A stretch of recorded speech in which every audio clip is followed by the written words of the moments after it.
Merhaba, Mimarizm YouTube kanalına hoş geldiniz. Bugün Mimarizm'in ev sahipliğinde bir kitap üzerine, yeni çıkan bir kitap üzerine yazarlarıyla yapacağımız sohbet için düzenledik bu programı.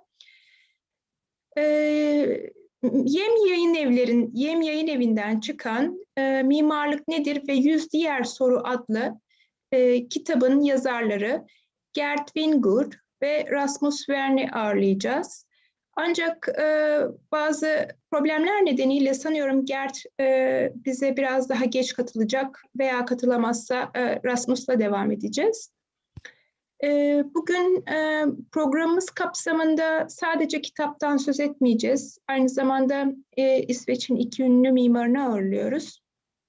Bu nedenle de hem biraz onların pratikleri dolayısıyla çağdaş İsveç mimarlığı pratiğine birazcık değinmek istiyoruz.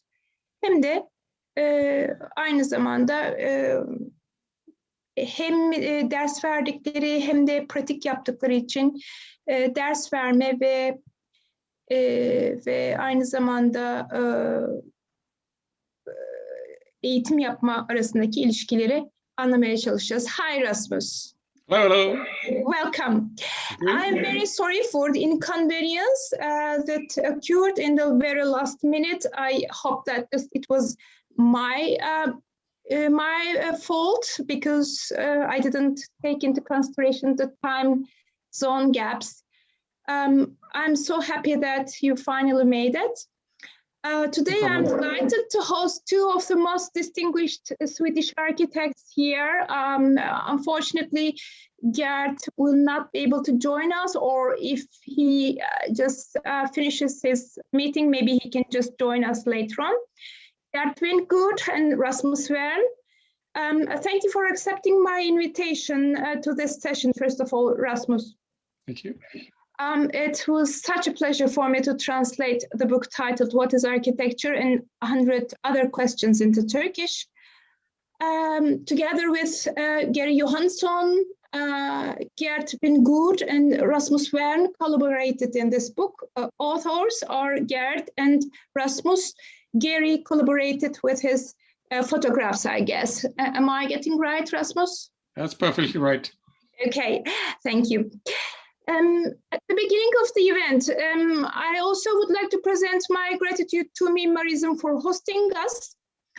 Last but not least, many thanks to Mesut Kaya and Burçin Yılmaz from YEM, who made the publication of this book into Turkish possible with their determination and passions, because, you know, it is really difficult nowadays, to achieve publications, especially within this COVID-19 economic problems. So thank you for everything. And also I would like to add a note for our viewers, 10 people among the audience who will subscribe on the YouTube channel, mimarism.com, and actively participate will have the chance to receive the book, What is Architecture and 100 Other Questions. Well, Rasmus, besides your collaboration in teaching in Chalmers Institute of Technology and working together in Wingardh, the architectural firm founded by Gert in 1977, you also continue to expand your mutual professional interaction in other activities like writing this book. Just very briefly, would you please describe, how did you meet with Gert and how did you decide to work on this publication and beyond? Well, the collaboration with Gert Wingardh began when we actually both were in the board for the Swedish Museum of Architecture. He was then the chairman and I was the vice chairman for some years. And during that time, we a monograph on Wingardh's work for Birkhäuser Verlag. So we did that. That was the first large international monograph on a contemporary Swedish architecture ever written. At that time, I was an editor at the Swedish Review of Architecture. And after going sometimes in and out of the office, I've been connected with Wingard's more or less ever since. But parallel to this, been doing, as I said, teaching and writing also other books. A book on Alvar Aalto's work with furniture, an international book, will be published also later this year, or republished actually, from Princeton University Press. So it's, I've been working, you can say, as a what used to be called architecturus verborum, an architect with words. And at the office, I am in charge for all the major texts leaving the office, as we can say, in charge of describing our architecture, both for other people, but also for ourselves, to try to understand on a little bit deeper level what we actually are doing. This is such an interesting collaboration and a model for an office, Rasmus, because generally offices lack out of research practice, or sometimes practice does not have any research. So this practice plus research and writing is an excellent combination. So it's a very, very interesting model. Mm. And before talking about the book, I would like to make an introduction about both of you very quickly, Rasmus. If you let me just, I would like to start with Gert.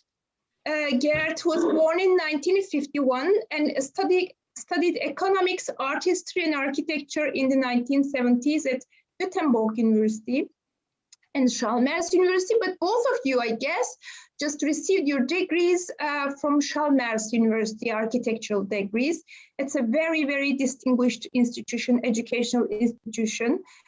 Maybe some of our spectators are not very familiar with the name, but its program is very comprehensive, and the outcomes of the university is very well known all over the world. And after graduation, Gert has joined an architectural firm, but afterwards he established his own firm in 1977, I guess. And Gert has won the Kasper Salon Prize 5 times, which is a very, very big success in 1988, 1993, 2001, 2006, and 2007. And also he has received European Award for Excellence in Concrete in 2002, Prince Eugene Medal in 2005, and he became nominated in many of the distinguished worldwide awards. And Rasmus was born in Gothenburg in 1961, and like that, he has received his degree from Chalmers University of Technology, and also he has completed his PhD in the same institution. Rasmus is also one of the most influential names, author of many publications and creator of comprehensive national and international exhibitions. Rasmus, you also continue to serve as jury members and also just board members in advisory panels in many of the publications or nationwide educational boards. So based on this brief information, maybe together we can look at the practice of Wingardh together. Maybe you can help me to introduce some of the examples from Wingardh's examples, Rasmus. So admin, presentation, please. Would you please share the presentation? Thank you. Yes, this is the first example we would like to see. It's the Kuzey University Hub at the Chalmers campus in Gothenburg and completed in 2011. Rasmus, would you like to add some points about this building? The shape of this building is to a very large extent derivated. It comes from strong environmental concerns. Chalmers University is keen of being in spearheading the work of sustainable development, and this circular building is, first of all, the circular form is optimized for having as small perimeter as possible for maximum of area, interior area. And this area can be open, as you see on the picture, or divided into cell offices. And the shape, this triangular shape of the windows, allow a maximum flow of daylight in the top of the room, so it goes as deep as possible. And on the other hand, it's minimized where you need it the least, down by the floor. And in this way, you have both an optimized daylight and an optimized wall, which is, of course, better insulated.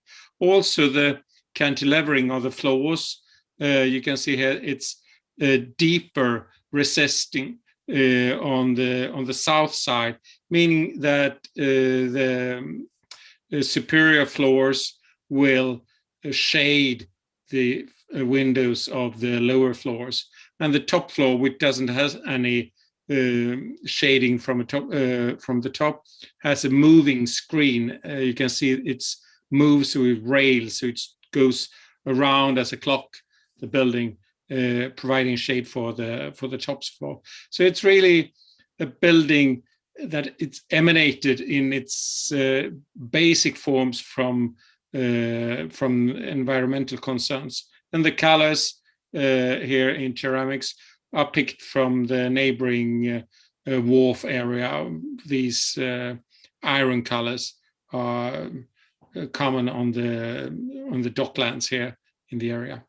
Yeah, just many of your buildings, the buildings by Wingardh, have either manifesting or are either manifesting themselves in form or color, or sometimes both. And on the contrary, generally the interiors are neutral, calm, and very Swedish. I mean, just simple, functional, timeless. And just this is one of the examples, which is also, repeating in many of the practices by Wingardh, I guess. Mm-hmm. Next, please. Yeah, next, please. Okay, thank you. This is, just geri gidiyoruz. This is Medica Auditorium Complex for Karolinska Institute, completed in 2013. Just this triangular glass facades, maybe just one of the repeating patterns, in between at a certain period of time, I guess, for the Wingardh practice. And that's right. What would you like to add about this, Rasmus? Well, there are several interesting things here.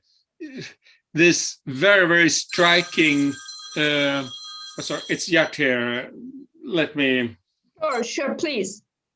Gert, det blev ju lite fel med tiden här, men vi håller på med den här presentationen här nu.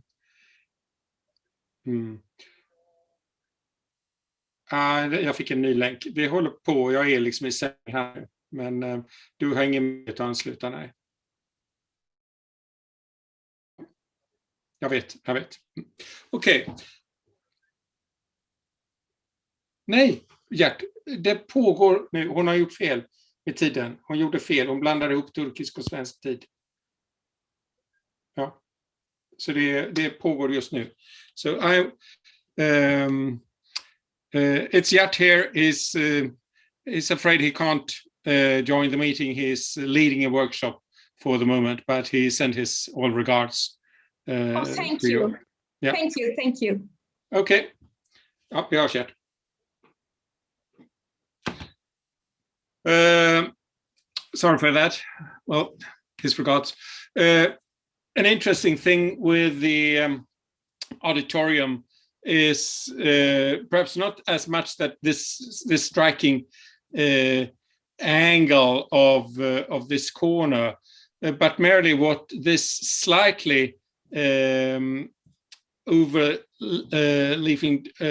of the facade gives to the interior, which you can see on the smaller picture, and also the fact that this is a triangular lot enables the auditorium to have to be daylit from two sides, which of course it's quite unique quality for a large university auditorium. Sure, and structurally really ambitious.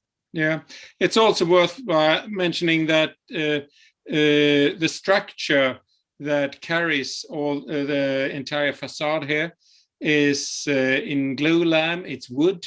It's maybe not so obvious on the small picture, but it gives a really warm atmosphere to the space. And really, this would be quite impossible to do in any other material than wood, because wood has both the strength and the lightness here, so it operates very smoothly. Yeah, maybe our viewers, spectators would like to visit the web pages and would like to just see the building in depth later on. But I really loved the role of this staircase, you know, as a space founder. It's simple, bold, and you know, it's alone standing there, and it is manifesting everything. I really loved this position of the staircase in this building. Next, please. Yes, this is Fatstacken Visitor Center. Did I just say correctly? Tacken Visitor Center? It's a visitor center for a bird sanctuary, yeah. And the name of the lake is Tåkern. It's a very, very shallow lake. It's less than a meter. So it's hugely popular among migrating birds. And it's in a large extent this quite pretty large lake. Much of it is grown with reeds. And here we have picked the reeds from the lake and made these thatched walls and roofs of the building. So it's really the material really picked from the site that constitutes the material qualities of this building. Then it has a form, an U shape, as you can see on the plan, in order to give some peace and quiet, and also protected area from the prevailing northern winds of the site. So it's a building both for birds, you can say, and for people. I really want to show the diversity of the practice, the approaches of your office. That's why I chose different examples here. And this is quite outstanding if we compare with the other two examples. And we also know that the Wingardh is just at the very center of the discussions about the skyscrapers. So this is, you know, something really different in your practice background. I really wanted to share it with our audience. Next, please. And this is a department store in Stockholm, KFM, I guess it's the title. A relatively an earlier example completed in 2003. And again, here, I guess, just the bold red horizontal layer is contrasted with the calm, timeless, abstract white interior. It's really interesting. Mm-hmm. it's also, this is one of the many buildings where we have been investigating the possibilities of multiple layers of glass. So the whiteness here of the walls is increasing as you go up the building. It's printed dots on the on white dots on the glass, and by having multiple layers of dots, it's possible to get really interesting optical effects with quite simple means. Yeah. There were also, something in the book about the elevations and the openings. Maybe we can discuss this later on in relation to these examples. Mm-hmm. But now, next, please. Another optical illusion with dots, I guess. Yeah. Another experiment of your office. Would you like to say a few words about this building? Quality Hotel friends Carolina, Zeiner, and Wingardh, completed in 2013. Yeah, it's hard to see when you are so close to the building, but on a longer distance, you can see how it's really like a wave shape. It's as something has hit the building and created a wave that's possible to read in this pixelated scheme, with only a few different types of windows. It was possible to make the entire building an image, and this is, of course, a classic in postmodern architecture to interpret the building as, or the facade as, an image.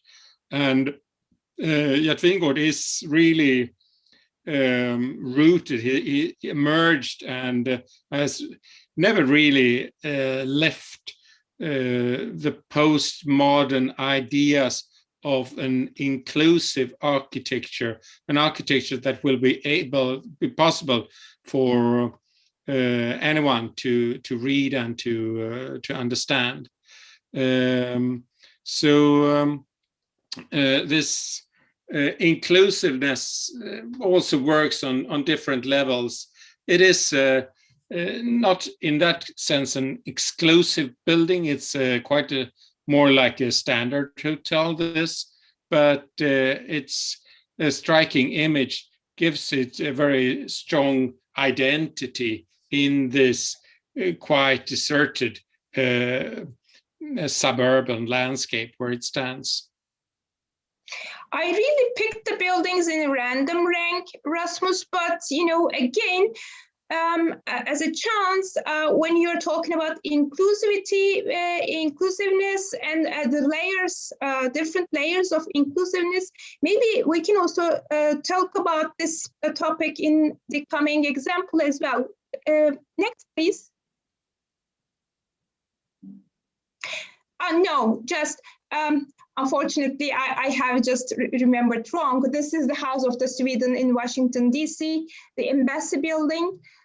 This is another example. I was talking about the refugee center, the renovation project you recently completed, but this is something different.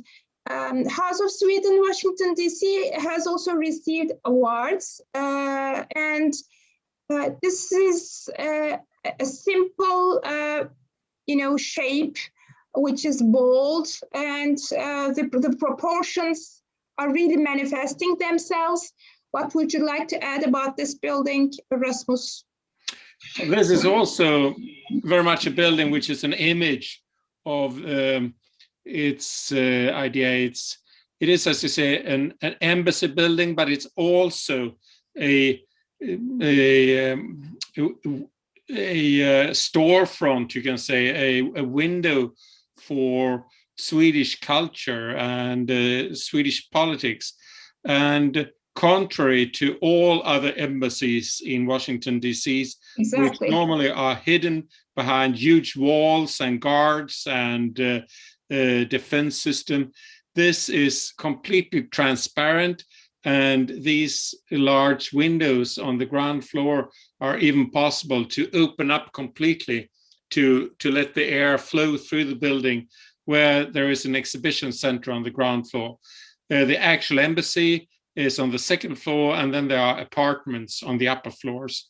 So it's a mixed-use building, but this idea of having the ground floor open is, of course, an image of Swedish society as an open society. We believe in a society which doesn't hide between high walls and guards and almost semi-military attitude, which constitutes many embassies. Yes, exactly. I was there in front of the building a few months ago, and there was an exhibition in the gallery, Swedish design, but unfortunately, because of the COVID-19 restrictions, there were no entrances. They didn't accept the visitors. But I had a chance to walk around the building, and I really loved its openness and its contrast with this gently sloped green area, and it's determined rigid box shape, and it's confronting to the waterfront, which is a lovely scenery, and it is so much welcoming for the passengers, people passing by. Mm-hmm. Yes, next, please. Okay, this is the renovation project I was just talking about. It's actually not a renovation project. This is a new building. Oh, really? Yeah. How did I just get this wrong? I'm really sorry. Just maybe the information is confusing from the source I got. Maybe you can say it's a rehabilitation building, because it is a building. It is it's a ward building. It's a local ward building, a medical center, a small local medical center. So it's more about renovation of the people than of the building as such. The interesting thing, well, there are many interesting things with this building, but first of all, I can mention the glass facade here, which also part of this our long-term investigation of printing on glass and creating shifting atmosphere with multiple layers of glass. And here it's a painting by the American artist Rothko, which has stand as an image for that. On the interior, on the other hand, you can see that it is already, and it will be in some years when it's all grown up, it will be more like a paradise of greenery of the interior. And this is a sort of reverence to the people in this area.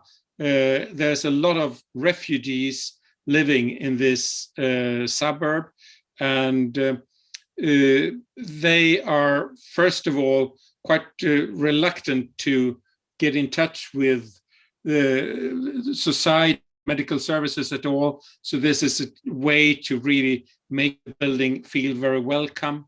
And it's also a culture where you, contrary to Sweden, where you are used to book online a time with a meeting with a doctor and you arrange everything, you can. These people are much more used to, if you're ill or if your child are ill, well, you go to the doctor and then you sit there and wait until you get a time. And of course, that can take a long time. You may be sitting there for an hour, 2 hours, 3, 4 hours, but they prefer to do that than to like book a time online or make a call.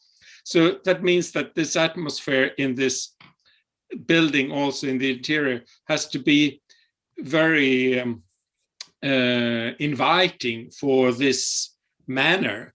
so it will be comfortable to sit there and wait for a long time. And it will also be possible to sit there and wait until your name is called out loud. Okay, Mr. and Mrs. Smith, whatever, it's your time.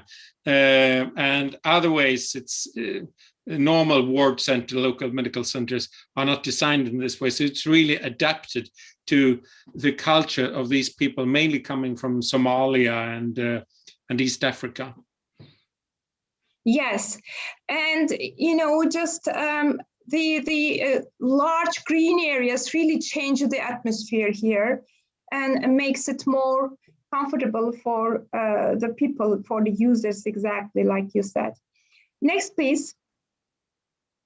I really wanted to finish this lovely emerald jewelry.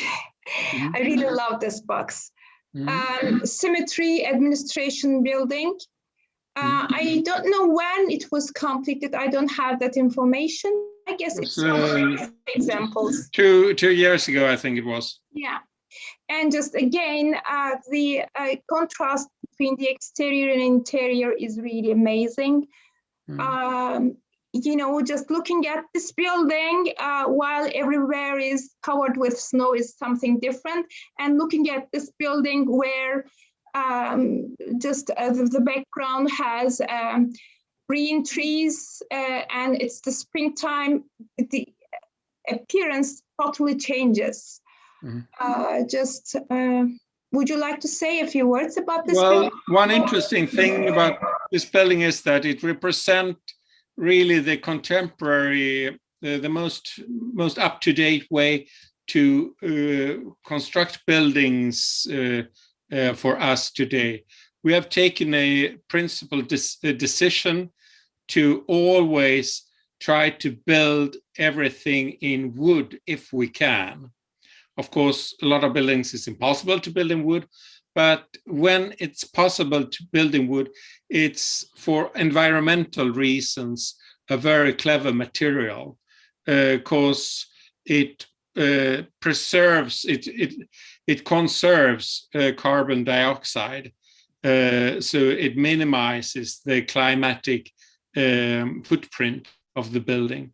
So this entire building is built of prefabricated cross-laminated timber units, and all these walls are made on off-site at an industry and then mounted very rapidly on the site and cladded with this green glass. So it's really a very simple building. The glass is a perfect shield because it's almost eternal if it doesn't get cracked mechanically, and it does the very best it can because it protects the more fragile wood behind. So the glass and the wood really works well together in this building. So on the interior, you can always see all the wooden construction. It's no treatment at all done on site. They are just how they arrived from the industry. And it's a building that represent a way that we now try to apply to most office buildings, public buildings, housing, etc. in our work. Yes. And next, please. Wingardh has a unique, model. You do research together, you publish together, and the team just design together. This is a perfect combination. Obviously, everybody has roles for themselves, but as an office model, this is a very unique combination. And the last slide was the cover of the book itself. Maybe just we passed it very quickly, but this is exactly why we are here, because we would like to just discuss about the book titled "What is Architecture?" and 100 other questions. Would you please tell us about, your motivation beyond writing the book? How did you decide to work on this one? It was originally the idea of this came up from an artist who wrote a book with the title "What is Art?" and had 100 questions. And after that, the publisher, for which I have been writing a couple of other books, asked several authors within other fields, such as politics, what is politics, and economics, what is economy, etc. And I asked them if they wouldn't be interested in having a book on architecture on the subject. Well, they accepted, and then we decided to also include Gert in the team for many good reasons, not at least that myself being an architectural historian, I sometimes have a tendency to see that we have the best architecture behind us, whereas Gert is always very forward-looking and always thinks that we have the best architecture ahead of us. And this gave our collaboration a very seminal understanding, or a very interesting discussion, not at least between us. So I wrote the things, and we discussed them and turned them and twisted them and turned them around again. And that's how we worked this book around. Then it's been traveling the world, so it's being sold to publishers in many countries and many continents now. Yeah, it was translated into 4 languages. Does it include the case of Turkey? No, it's been already. It's in, apart from Swedish, then it's been in English and then Spanish, and actually 2 translations to Chinese. I don't know how it is with other languages. I know that Macedonia had bought the rights to it, and that Japan was interested in having it. A+U was interested in it. I don't know how that will go with these negotiations, but anyway,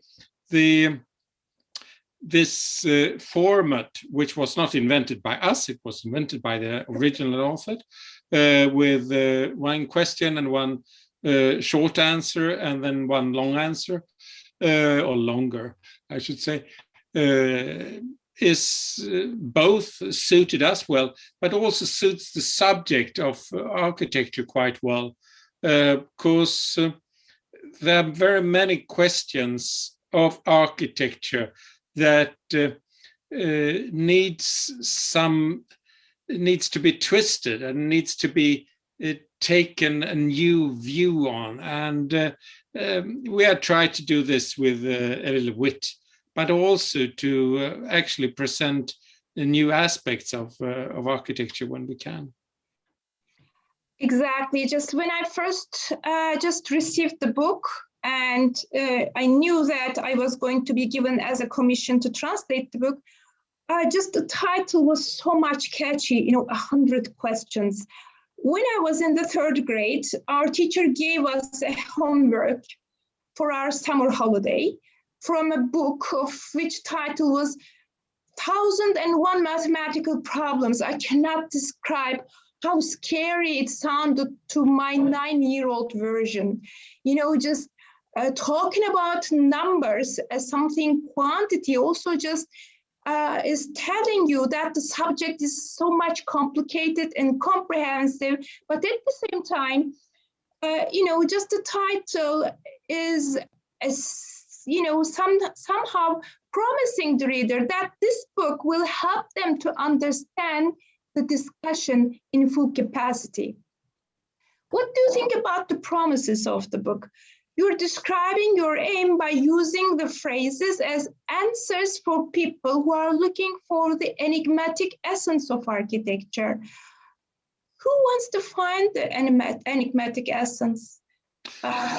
Rasmus, or is it really possible to find it? Or if somebody finds it, what does one to do with it?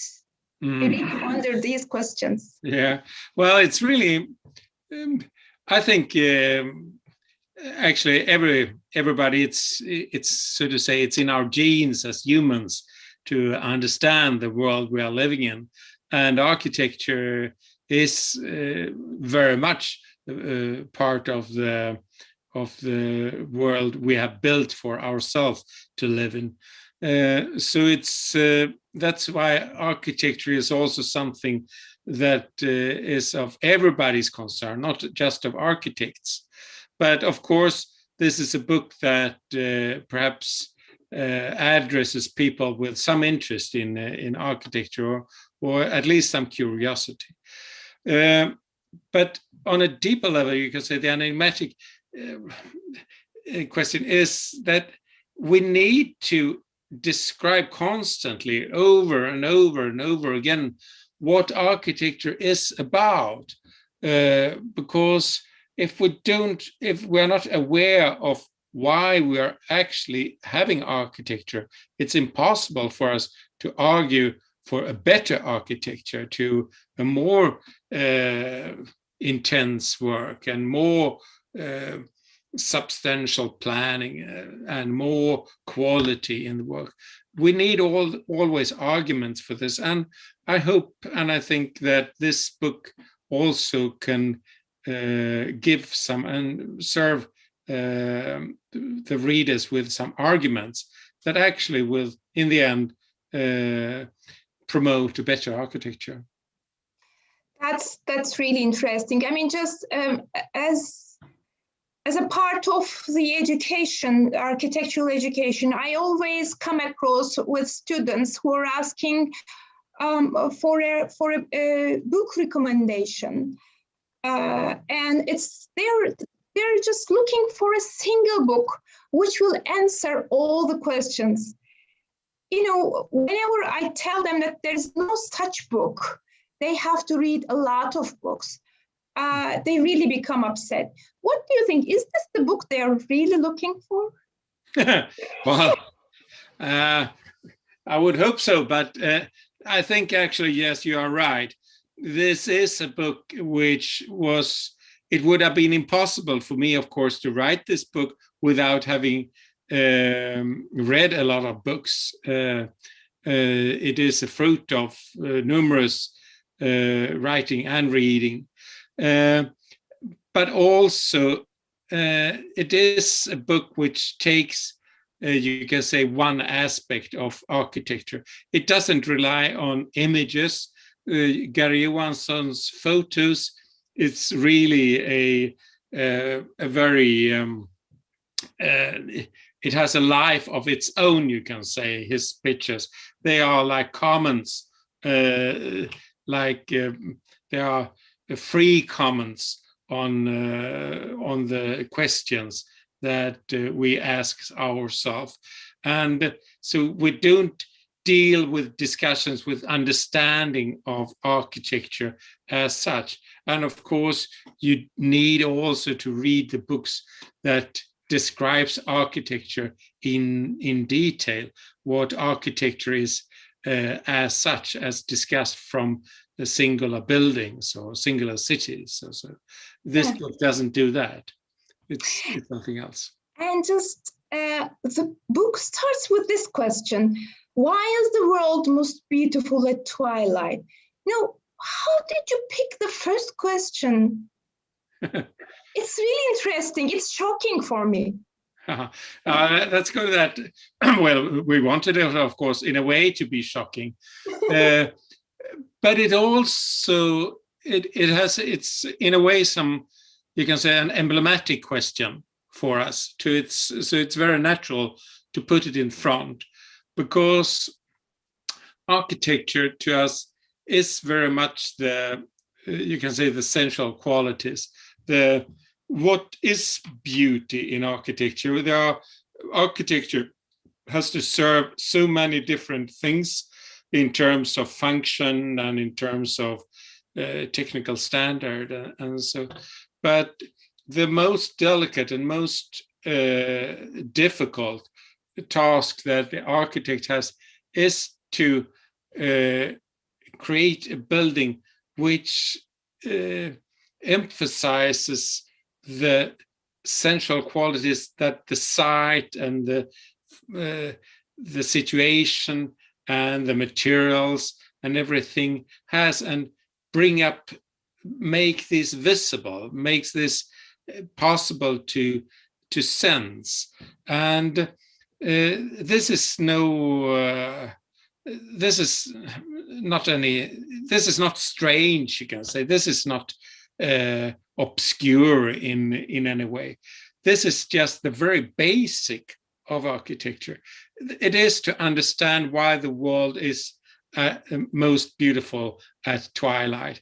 So if we are not open for these signals, for these essential qualities in our world, it's very difficult to create buildings that can add this aspect and make people feel enhanced and to actually beautify their surroundings. And that's, you can say, that's sort of a minimum quality for the criteria for architecture, that the site has to be more beautiful when the architect leaves it than when he or she came there. And we can learn this from nature. Rasmus, since the title itself is not, exactly a part of your discussion, I mean, just the title has already given to you by the publisher, I can just, tell this comfortably. Just the title just sounds like the book can be a cliche, but when you open up the book, the order itself is so unique, so personal, individual. It's exactly, a new type of epistemological, perspective. That's why we titled this online event as Northern Perspective, because just your book is bringing a perspective. Just after this first question, for instance, the second question comes about the thresholds. Then, you start to realize that writers deliberately following a different route, a non-conventional style. How did you decide the rank of the questions? For instance, the question of what is architecture comes in the 49th rank. Yeah.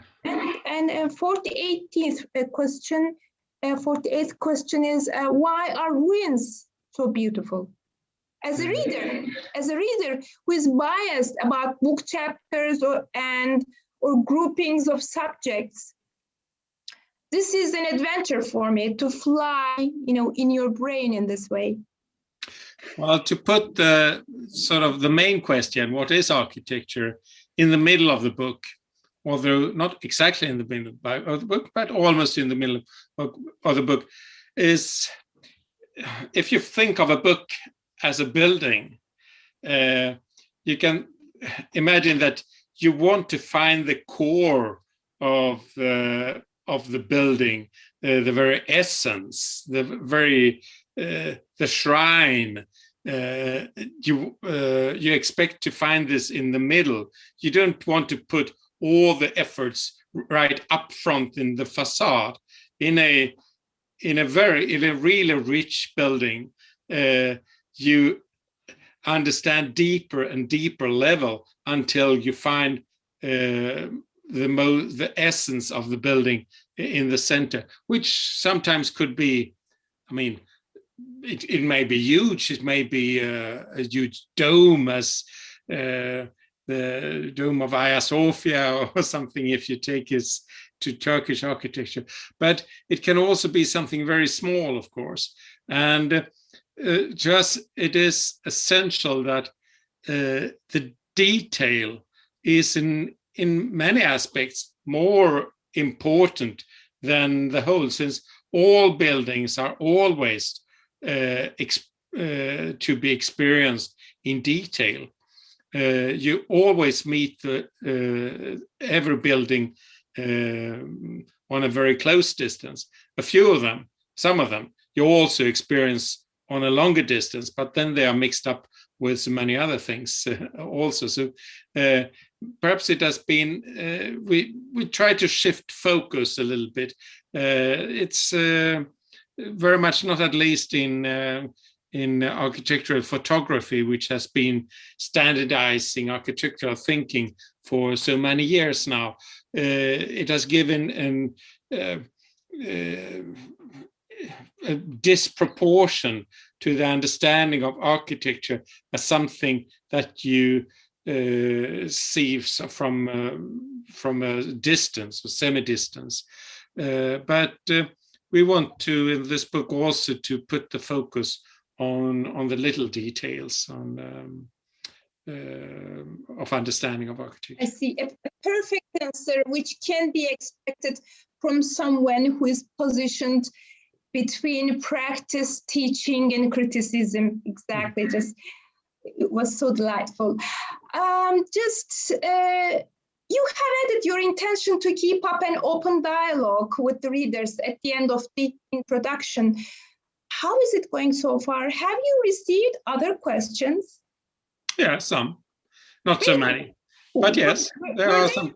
Any interesting ones among them? Well, it's high and low. I wouldn't say that it's been that very many challenging questions, but there are some more operative questions that has came up. Developers have read the book and want sometimes quite hand-on answers on what do you think is, if we only have a limited amount to invest in architecture, what shall we focus on? And these quite simple, quite hands-on questions, which are of course extremely important to have to be able to answer on as well. And that is sort of the practitioner's task always, to make this judgment. Where should we put our effort? Is it more important with a tall space here, or shall we give priority to elaborated facade and things like that? And the book normally don't deals with these more hands-on questions, even though we do. We have a question of how do you make it. There are questions about building damp, for instance. Really hands-on question. Yeah. Yeah, because they are very legit. It's very fair that people want turn to architects for these very practical questions as well. And yes, architects have normally quite sensible answers to simple questions. And yes, we can make the world a better place just by following some very simple rules. Understand the bottom line for it all is that architecture is a cultural activity. It is not a technical activity or a economic activity. It's not investment a priori. What we do in a longer term is always that we make a cultural imprint. And just to transform, to make this clear for everyone, I think would help architecture a lot worldwide, perhaps. But it was very interesting to learn that investors has reached you out to ask questions, and it is your chance that your investors in your country are really reading books. This is the chance of Sweden. Well, yes, a few want to. This is the chance of Sweden. I really cannot imagine such a case in Turkey. Okay. We have also had some interesting discussions with politicians. I remember the Swedish Minister of Housing, he read the book and we met him in a public debate, and he was. We have a question here. What is the most awful thing with contemporary architecture?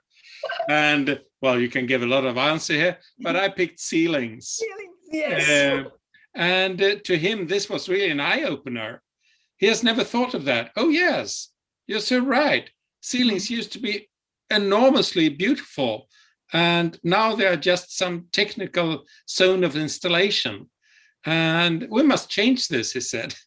And I don't know if the minister can change the way we do our ceilings, but of course, it is a little push to understand that we can't accept that a building is just a case, a casket for installations. It's something much more than that.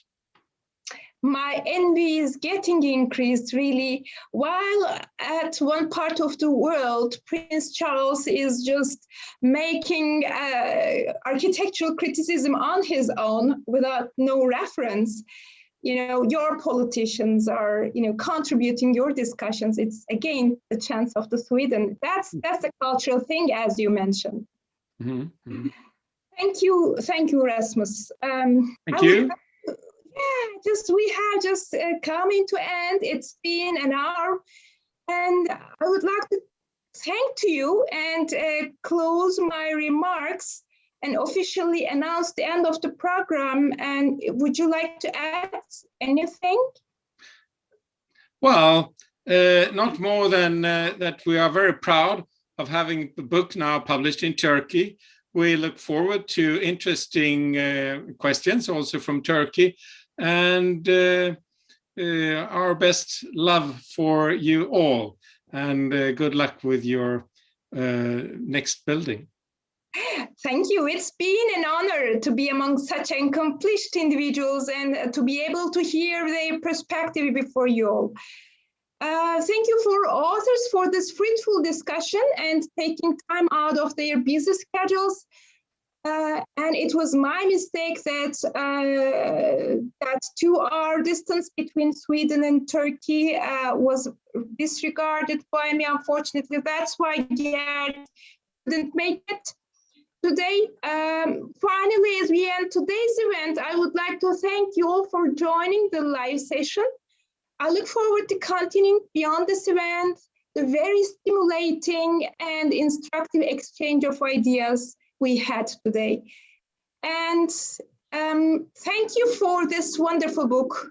And I hope that our spectators, the audience, will also get further inspiration from your book, Rasmus. And please give our best regards to Gert. Yes, I will. Good evening to you all. Thank you for being with us today. Thank you. Bye. Bye. Bye-bye.